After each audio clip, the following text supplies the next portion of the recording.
एक यहाँ पे लड़का लड़की आए थे मुंबई से। वो लोग यहाँ पे आके जब रहे, कुछ दिनों बाद लड़की के फादर को मुंबई में आइडिया लगा कि लड़की मिसिंग है, लड़की से बहुत दिन से टच में नहीं आ पाए।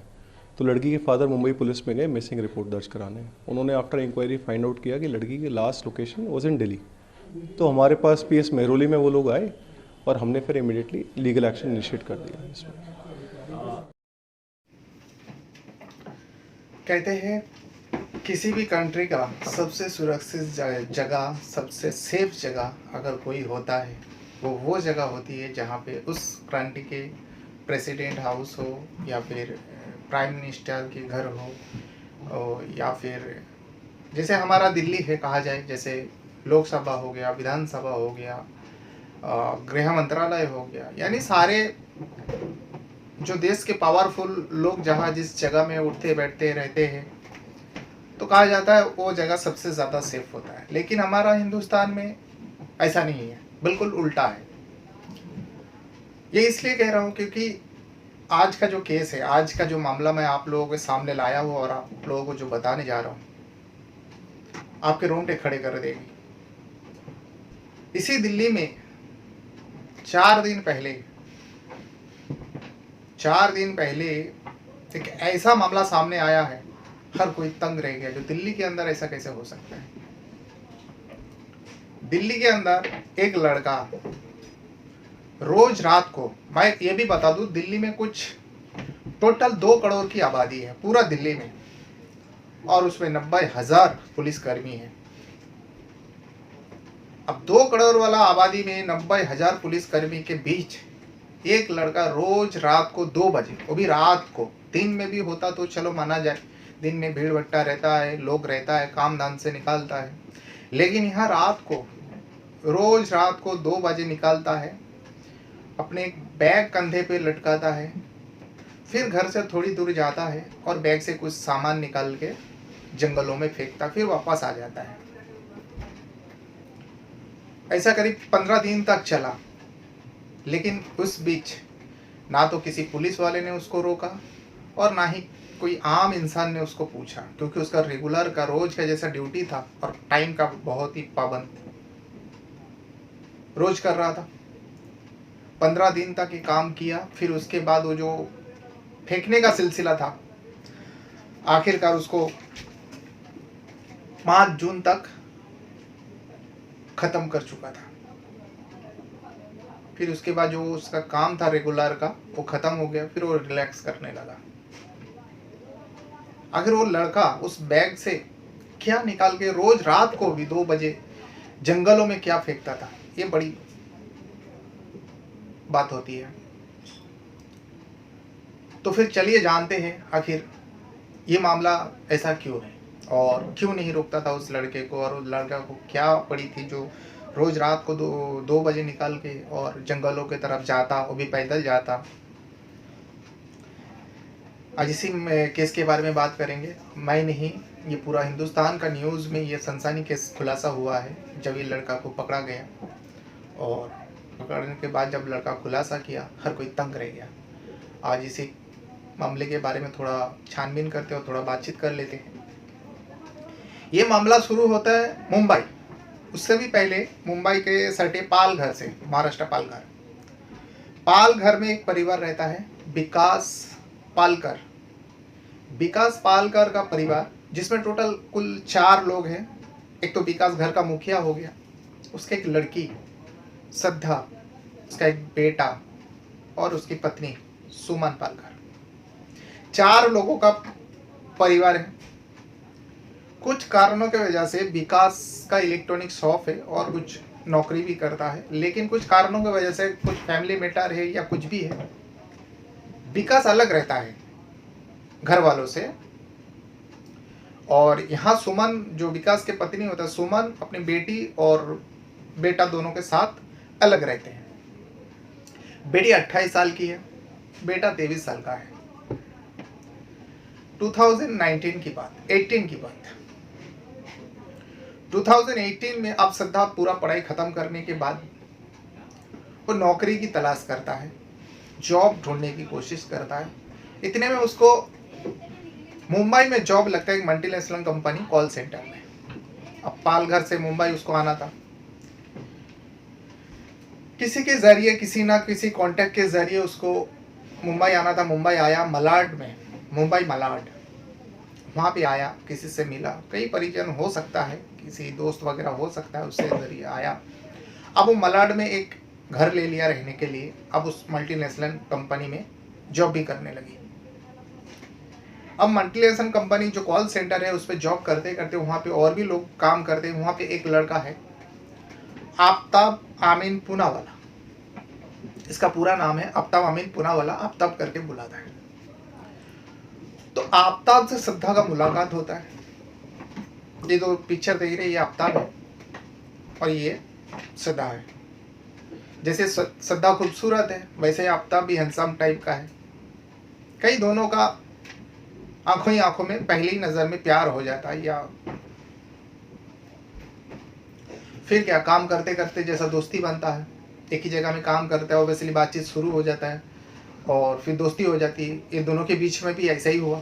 आफ्ताब और श्रद्धा के बीच में दोनों की बातचीत हुआ, दोनों में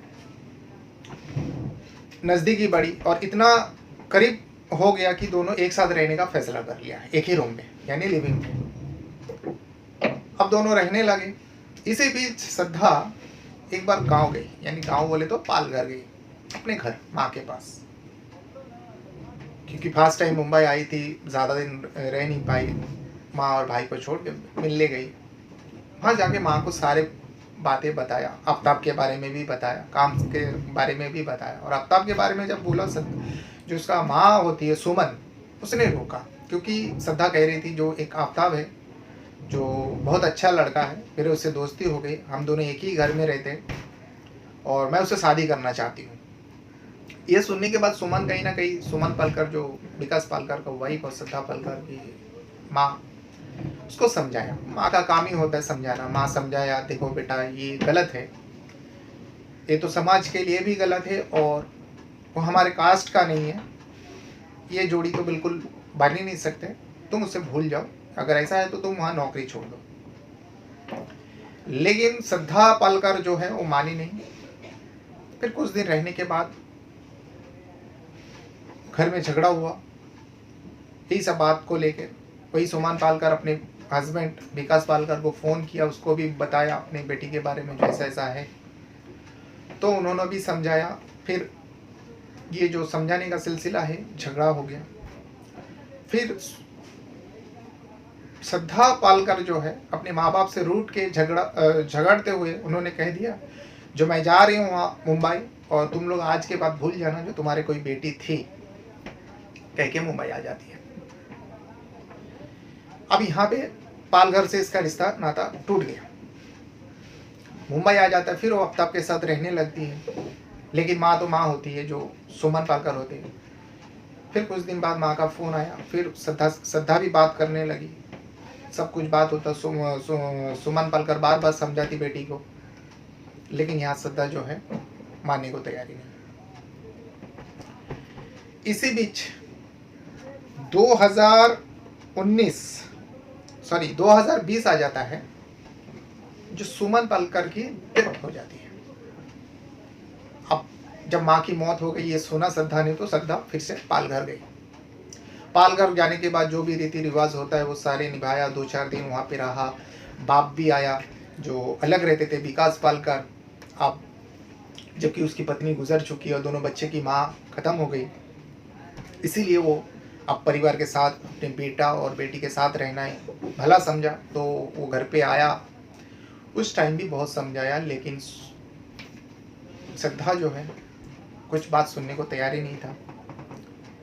फिर कुछ दिन बाद वहाँ से फिर से वो मुंबई मलाड आ जाती है और उसी घर में रहने लगता है जिस घर में आफ्ताब और श्रद्धा पहले से ही रहती थी।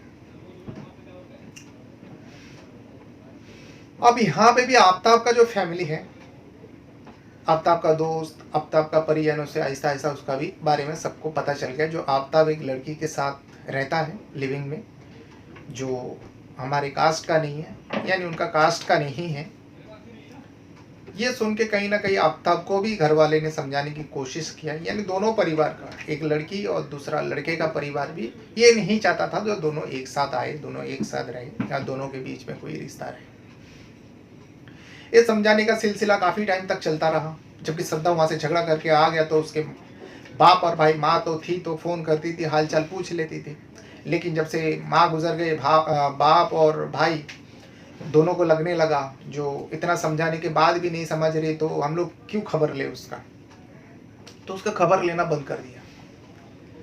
लेकिन समय बीत जाने के बाद फिर दोनों का दिल नरम हुआ। आखिर एक ही बहन है उस विकास पालकर के भाई बेटे का, और विकास पालकर भी कहीं ना कहीं सोच रहा था बेटी तो एक ही है, माँ भी नहीं है, कहीं गलत कदम ना उठा ले। लेकिन बात नहीं करता था। उन्होंने एक नया तरीका ढूंढा था, अपनी बेटी का मोबाइल और अपनी बहन का मोबाइल का जो व्हाट्सएप स्टेटस होता है वो चेक करते रहते थे। यहाँ बाप भी चेक करता हूँ, वहाँ भाई भी चेक करते हैं। और श्रद्धा यहाँ जब भी व्हाट्सएप स्टेटस या फेसबुक प्रोफाइल का पिक्चर या कहीं घूमने जाते तो सब पिक्चर वगैरह डाला करते थे। तो दोनों देख के बाप और बेटा, विकास का भाई, अपना श्रद्धा का भाई और बाप कहीं ना कहीं खुश होते थे, चलो बेटी खुश है। ये फोटो देख के वो लगा रहते थे जो खुश है। अब यहाँ आफ्ताब का परिवार भी कहीं ना कहीं आफ्ताब को प्रेशर दे रहा था जो उससे तुम नाता तोड़ो और तुम घर वापस आ जाओ। अब दोनों के कुछ नया फैसला लेना था, कुछ कदम उठाना था। फिर दोनों ने एक तय किया, चलो हमारा परिजन तो हमारा साथ नहीं देता, अब यहाँ रहने के लिए कुछ नहीं रहा, चलो हम लोग दिल्ली चलते हैं, दिल्ली में भी अच्छा नौकरी है। अब यही कंपनी में काम करने वाला एक उन लोग का कॉमन फ्रेंड था जो दिल्ली में रहता था। अब उनसे बात किया तो फिर उन लोग दिल्ली पहुंच जाता है 8 मई को। 8 मई को दिल्ली उसी फ्रेंड के पहला तो 8 मई को मुंबई से रवाना होता है और 9 मई को वो दिल्ली पहुंच जाता है। 9 मई को पहुंचने के बाद एक होटल में रहता है। फिर 10 मई को वो लोग उस फ्रेंड के घर में जाते हैं, वहाँ कुछ टाइम रहते हैं, खाना वाना खाते हैं। फिर दोस्त से बात करता है। वो दोस्त जो जिस एरिया में रहता था, छतरपुर करके एरिया है, दिल्ली छतरपुर, उस दोस्त से मिलने के बाद दोस्त सब कुछ बताया जो ऐसा ऐसा है, हमारा वहाँ रहने का लायक नहीं, दोनों परिजन प्रेशर दे रहे थे का नौकरी छोड़ दो, उन लोग एक दूसरे से अलग हो जाओ, इसीलिए हम लोग तुम्हारे पास आ गया और तुम्हारी मदद चाहिए। तो दोस्त है, कॉमन फ्रेंड है, तो उसने उसी एरिया में, छतरपुर एरिया में एक घर दिखाया जो तुम लोग एक अलग घर ले लो। छतरपुर में एक हाउस D93, ये जो आप पिक्चर देख रहे हैं इसी घर में, ये वीडियोस है, इसी घर में वो दोनों को भाड़े पे दे दिया, किराया पे ले लिया। अब दोनों वहाँ रहने लगे। ये 10 मई से वहाँ रहने लगे छतरपुर से। अब देखिए 10 मई से यहाँ रहने लगे और वहाँ कुछ ही दिनों में, मतलब 2-4 दिनों में आफ्ताब का जो है नौकरी लग जाता है। लेकिन श्रद्धा का नौकरी नहीं लग पाते। दोनों काम के सिलसिला में ही आए थे और दोनों के बीच में शादी भी नहीं हुआ था, लिविंग में रह रहे थे। और यहाँ पे आफ्ताब काम पे जाता, श्रद्धा घर पे रहती। जब भी आफ्ताब काम से वापस आता तो श्रद्धा कहीं ना कहीं टोकती उसको, जो जिस रिश्ते, अभी हम लोग को इस रिश्ते को एक नाम देना है, चलो क्यों ना शादी कर लेते हैं। लेकिन आफ्ताब इसको टालते रहता था। अभी कई मर्तबा हो गया। इसी बीच 18 मई की रात जब आफ्ताब थके हुए काम से वापस आया, श्रद्धा पालकर ने वही बात छेड़ी, शादी की बात। तो इतने में आफ्ताब पूना वाले को इतना ज़्यादा गुस्सा आ गया, दोनों का झगड़ा होता ही था पहले से। उस दिन हद से ज़्यादा दोनों में झगड़ा हुआ और इतने में आफ्ताब श्रद्धा का गला दबाया और गला तब तक दबा के रखा जब तक उसका सांस बंद नहीं हो गया। यानी श्रद्धा को 10 मई को ही ख़त्म कर दिया। अब ख़त्म करने के बाद आफ्ताब वहीं पे बैठे, फिर रात हो गए थे क्योंकि शाम को वापस आते थे ड्यूटी से। तो फिर ये सब झगड़े का सिलसिला चला, फिर उसको मार दिया। देखते देखते काफ़ी रात हो गई। तो आफ्ताब भी वहीं थक के सो जाते हैं उस श्रद्धा के बॉडी के पास, यानी वो ख़त्म हो चुका, अब उसका बॉडी है। सुबह होता है। सुबह होने के बाद आफ्ताब पूना वाले का नींद खुलता है, आँख खुलती है, नींद छूटता है। तब वो सोचता है अब इसको तो मार डाला है उसने, अब इसको करे तो क्या करें, और यहाँ ड्यूटी का भी टाइम हो रहा था। तो सबसे पहले वो फ्रेश होता है, फ्रेश होने के बाद ड्यूटी पे निकालता है। लेकिन ड्यूटी पे जाने से पहले वो कुछ दुकानों में जाता है, जैसे कि एक तिलक इलेक्ट्रॉनिक करके है, इलेक्ट्रॉनिक के पास एक फ्रिज का ऑर्डर देता है। ये जो फ्रिज देख रहे हो वही फ्रिज है, और उस तिलक इलेक्ट्रॉनिक को कहते हैं जो मैं ड्यूटी से वापस आते टाइम आज ही की आज ही डिलीवरी चाहिए। तो उस तिलक इलेक्ट्रॉनिक का जो बॉस होता है, शॉपकीपर का जो ऑनर होता है, वो कहते हैं सर आपको तो पहुंच जाएगा, आपको तो मिल जाएगा आज ही आज डिलीवरी, लेकिन पेमेंट पूरा करना पड़ेगा। तो आफ्ताब जो है यार, तो आफ्ताब जो है पूरा पेमेंट कर देता है। फिर थोड़ी दूर में एक दुकान में और जाता है जहाँ पे कुछ आरी वगैरह मिलता है, काटने पीटने का सामान, एक आरी खरीदता है। वो आरी खरीद के उस फ्रिज वाले के पास देके जाता है, जो ये आरी भी मुझे चाहिए इसके साथ। तो फ्रिज वाला रख लेता है, बोला ठीक है। फिर वो चले जाते ड्यूटी। ड्यूटी से वापस आने के टाइम एक बैग खरीदता है, पिट्टू बैग जो कंधे पे लटकाते हैं, उसको खरीदता है। फ्रिज फिर से वो फ्रिज वाले के पास आता है, तिलक इलेक्ट्रॉनिक के पास, और उससे कहते हैं सर हमारे सब भेज दीजिए आपके आदमी को। तो फ्रिज वाले भी उसके साथ, उस फ्रिज के साथ एक आदमी को भेज देता है, मजदूर को भेज देता है, और उसके घर तक वो पहुंचा के आता है। लेकिन उससे पहले जब सुबह वो ड्यूटी में निकल रहा था, तो सिद्धा का लाश जो है बाथरूम में बंद करके बाथरूम का लॉक करके गया था। तभी कोई आए, फ्रिज वाले के साथ जो आए वो देख ना पाए। घर पे फ्रिज पहुंचाया, फिर वो चला गया। उसका जो भी टिप वगैरह देना था आफ्ताब ने दिया। अब ये सब करते करते पहले तो आता था तो सिद्धा खाना वाना पकाती थी तो खा जाते थे, या नाश्ता वगैरह मिलता था। लेकिन इस दिन तो कोई नहीं है घर पे। अब उसने जोमेटो को ऑर्डर किया, जोमेटो से कुछ खाना वगैरह मंगाया, खाना आया, वो खाया। खाने के बाद आप वो सोच रहे हैं जिस काम के लिए फ्रिज मंगाया, आरी खरीदा और पिट्टू बैग खरीदा, अब उस काम को अंजाम देना है, यानी सिद्धा को बॉडी को उसको काटना है। फिर उसने उस बाथरूम को खोला। खोलने के बाद आरी निकाला, जो आरी खरीदा था आरी निकाला, बाथरूम में ले जाके आरी से सिद्धा का टुकड़ा टुकड़ा करने लगा। अभी पूरा बॉडी को अकेला इंसान अगर टुकड़ा करेगा तो काफ़ी समय बीत जाता है। कहीं ना कहीं से आधा टुकड़ा वो कर चुका था, आधे का छोटा छोटा टुकड़ा कर चुका था।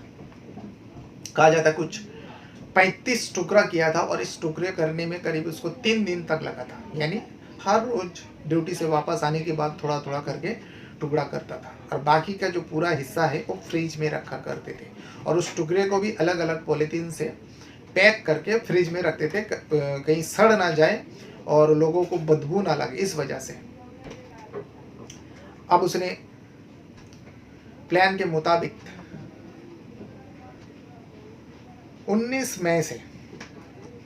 मई से रोज रात को ड्यूटी से वापस आने के बाद फिर रात को 2 बजे उस पिट्टू बैग में एक पूरी, यानी पूरिया जो सट्ठा का बोटी वोटी करने के बाद जो प्लास्टिक में डाल के पूरिया बनाए थे, फ्रिज में रखे थे, उसमें से एक पूरिया थैली निकाल के अपने पिट्टू बैग में रखते, फिर कंधे पे लटकाते और निकल पड़ते छतरपुर एरिया में, नेहरू एरिया में।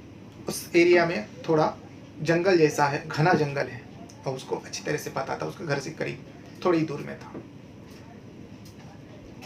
रात को 2 बजे निकलता, उस पिट्टू बैग को कंधे पे लटकाता और उस पिट्टू बैग को जंगल की तरफ जाके इधर उधर देखता, कोई नहीं देखता तो वो पिट्टू बैग से वो प्लास्टिक निकालता और जंगल में फेंक देता। रोज का सिलसिला है, कभी नेहरू के जंगल में तो कभी छतरपुर के जंगल में, मतलब अलग अलग जगह फेंका करते थे। कहीं उसको ये डर था अगर कभी किसी को मिल भी जाए तो इसका सनद करना मुश्किल हो, क्योंकि एक टुकड़े से किसी की पहचान नहीं हो पाएगा, शायद इसी वजह से वो अलग अलग जगह में फेंकता था। अब ये सब 19 मई से लेके 5 जून तक ये सिलसिला चलता रहा। ये जो बॉडी पार्ट्स फेंकने की बात है, 19 मई से लेके 5 जून तक फेंकता रहा। पूरा बॉडी फ्रिज से निकाल के साफ करके फेंक दिया। फिर उसके बाद पढ़े लिखे थे, फ्रिज को साफ़ किया। इसी बीच वो बदबू ना आए, जब ड्यूटी जाते थे तो उसको कहीं न कहीं डर लगा रहता था, अगर बदबू आए पूरा दिन बाद वापस आता है, तो घर में कुछ खुशबू का इस्तेमाल करते थे, कुछ सेंट वगैरह इस्तेमाल करते थे, परफ्यूम वगैरह। ड्यूटी जाने से पहले वो पूरा घर को महका के जाते थे, कहीं भी बदबू निकले तो लोगों को बदबू ना लगे, पड़ोसी को बदबू ना लगे। अब यहाँ आफ्ताब का काम खत्म, लेकिन मुंबई में जो उसका बाप, श्रद्धा का बाप और श्रद्धा का भाई जो उसका डीपी देखा करते थे, अब 19 मई के बाद श्रद्धा का मोबाइल पे ना तो डीपी चेंज होता था और ना ही उसका प्रोफाइल पिक्चर चेंज होता था। काफ़ी समय हो गया। अब दोनों को टेंशन होने लगा, कहीं मेरी बेटियों को कुछ हो तो नहीं गया। आखिर उसने काफ़ी समय से मोबाइल पे स्टेटस नहीं डाला अपने व्हाट्सएप में और प्रोफाइल पिक्चर भी चेंज नहीं किया। फिर इसी बीच श्रद्धा का एक फ्रेंड श्रद्धा का भाई को फ़ोन करता है, कहता है अरे श्रद्धा से तुम लोग का बातचीत होता है क्या? तो उसने बोला नहीं, क्यों? तो कह रहे हैं करीब 2.5-3 महीना हो गया। मई महीने से आखिर से लेके, मई महीने का आखिर करीब 10 दिन से पहले से लेके अभी 2.5-3 महीना हो गया, उसका फ़ोन नहीं लगता। ये बात श्रद्धा का भाई को बड़ी अजीब लगा, क्योंकि 2.5-3 महीना 4 महीना से उसका ना तो प्रोफाइल चेंज हो रहा है और ना ही स्टेटस। वो रेगुलर ही चेक करते थे और चेक करने के बाद दिल को तसल्ली मिलता था, चलो बैंक खुश है, प्रोफाइल चेंज हो रहा है, एक्टिव रहते थे। ये बात उसने अपने बाप को बताया और बाप का भी वही पोजीशन था जो स्टेटस चेक करते थे। फिर दोनों को टेंशन होने लगा। फिर जो श्रद्धा का जो अलग अलग दोस्त था उन लोगों से कांटेक्ट किया, श्रद्धा का भाई और श्रद्धा का बाप विकास पालकर। उन लोग ने भी वही जवाब दिया जो 2.5-3 महीना हो गया हम लोग का बातचीत नहीं है। और इसी बीच वो लोग मुंबई का काम छोड़ के उन लोग दिल्ली में शिफ्ट हो गए थे, लेकिन उसके बाद उन लोग का कोई पता नहीं। फिर इसी बीच आफ्ताब का भी नंबर ढूंढने की कोशिश किया, लेकिन आफ्ताब का नंबर किसी के पास नहीं था। अब श्रद्धा का जो बाप है विकास पालकर, उसको ज़्यादा टेंशन हो गया। अब विकास पालकर पालघर में पुलिस स्टेशन, जो नज़दीकी पुलिस स्टेशन है पालघर में, लोकल पुलिस स्टेशन, उसमें जाके अपनी बेटी का गुमशुदगी का शिकायत दर्ज करा दिया।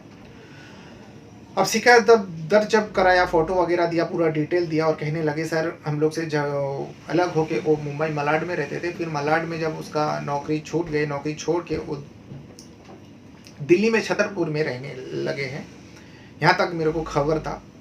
और उसके बाद 2.5-3 महीना हो गया, उसका कोई आता पता नहीं। जब ये पुलिस केस थाने में, ये पुलिस स्टेशन में जब ये केस दर्ज हुआ, तब पुलिस वाले ने समझाया देखिए छतरपुर जो है ये दिल्ली का नेरुल पुलिस स्टेशन में आता है, तो ये केस जो हम उसे ट्रांसफ़र करता है, आप हो सके तो अब दिल्ली पहुँचो और उस पर कॉन्टैक्ट करो उस पुलिस स्टेशन में।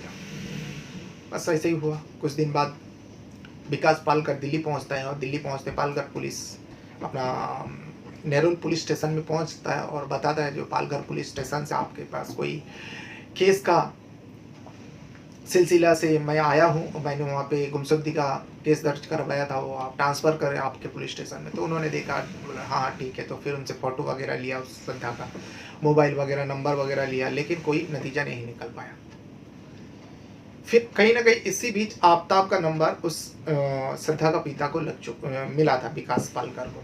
वो नंबर भी police station, Nerul police station को दिया, जी आफ्ताब का नंबर है, जो उसके साथ रहता है, उसके साथ प्यार मोहब्बत करता है और लिविंग में रहता है। अब यहाँ जो दिल्ली पुलिस है बड़ी समझदारी से काम लिया कि आफ्ताब को फ़ोन नहीं लगा। अब आफ्ताब को जो नंबर मिल चुका था, सर्वेलेंस में डाला, यानी ट्रैकिंग में डाला और पता किया जो आफ्ताब कहाँ रहता है।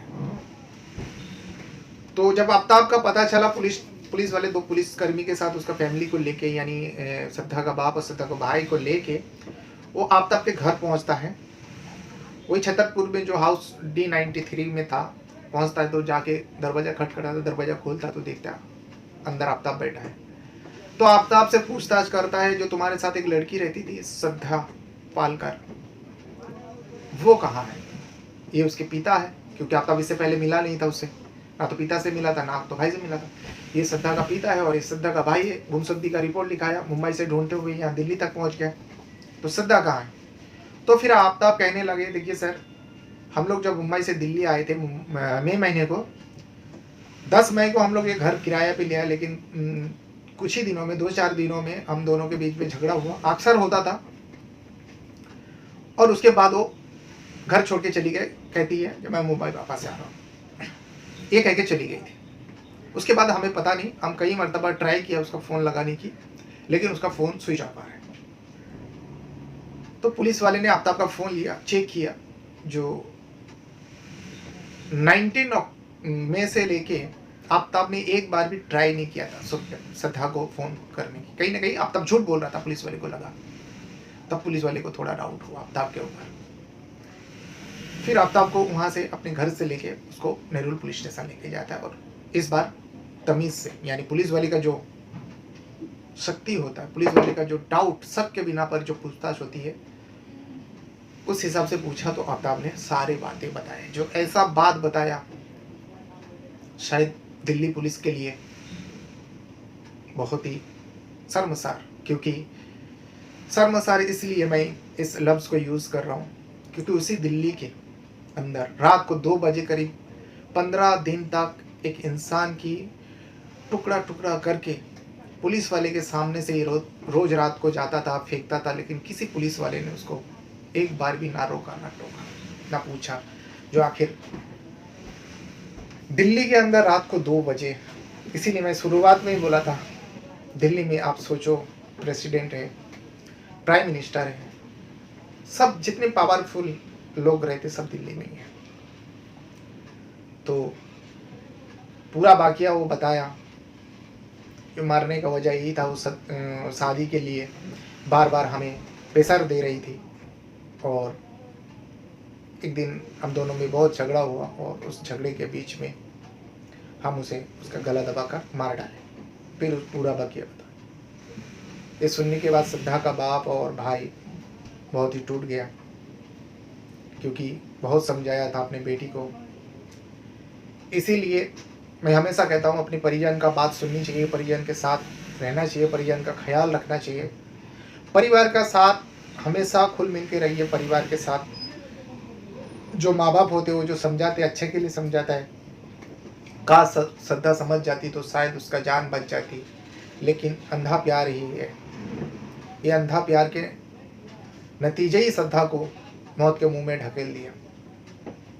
अब फिलहाल इसको पुलिस ने जब पकड़ लिया, पुलिस ने जब छानबीन की, तो थोड़ा बहुत पता चला है आफ्ताब के कहने के मुताबिक, क्योंकि ये मई महीने में मैं उसका बॉडी को टुकड़ा करके अलग अलग जगह में फेंका था, और उस जंगल में सर्च हो रहे, आप इस वीडियो पे पता कर सकते हो, जंगल में सर्च हो रहा है। और पुलिस वाले जो कह रहे हैं, जो उसका थोड़ा बहुत पार्ट्स मिला है, पार्ट्स बोले तो गोश्त तो नहीं है उसके अंदर, बस हड्डियाँ मिली है, और हड्डियाँ से डीएनए जब टेस्ट होगा तब पता चलेगा जो आप तब सही बोल रहा है या झूठ बोल रहा है, या फिर बाद में कुछ और ही खबर आएगा। लेकिन फ़िलहाल जो इस केस को देखते हुए इतना तो पता चलता है आप तब सच बोल रहे हैं, और अलग अलग जगह पे फेंका है। उस फ्रिज को भी कब्जे में ले लिया है, अब उसको फॉरेंसिक टीम के लिए, फॉरेंसिक जांच के लिए भेजा जाएगा। अब इस मामले में क्या कहना चाहते हैं, इस वीडियो को कमेंट बॉक्स में ज़रूर बताइएगा। और हमेशा मैं जैसा कहता हूँ, अपना परिवार का ख्याल रखना बहुत ज़्यादा ज़रूरी है, क्योंकि आज का समाज, आज का जो लाइफ है, आज का जो कल्चर है, बच्चे लोग कब किससे मिलता है, ये सब ख्याल रखना। माँ बाप के साथ साथ जो घर के बुज़ुर्ग हैं, बड़े भाई है, बड़ी बहन है, उन लोग को भी ख्याल रखना चाहिए। जो हमारे बच्चे, हमारे भाई बहन, हमारी बेटा, हमारी बेटी किससे मिलता है, और उन लोग का उठना कितने, क्या बताऊँ, वाकई ये जो मामला है बड़ी गंभीर है।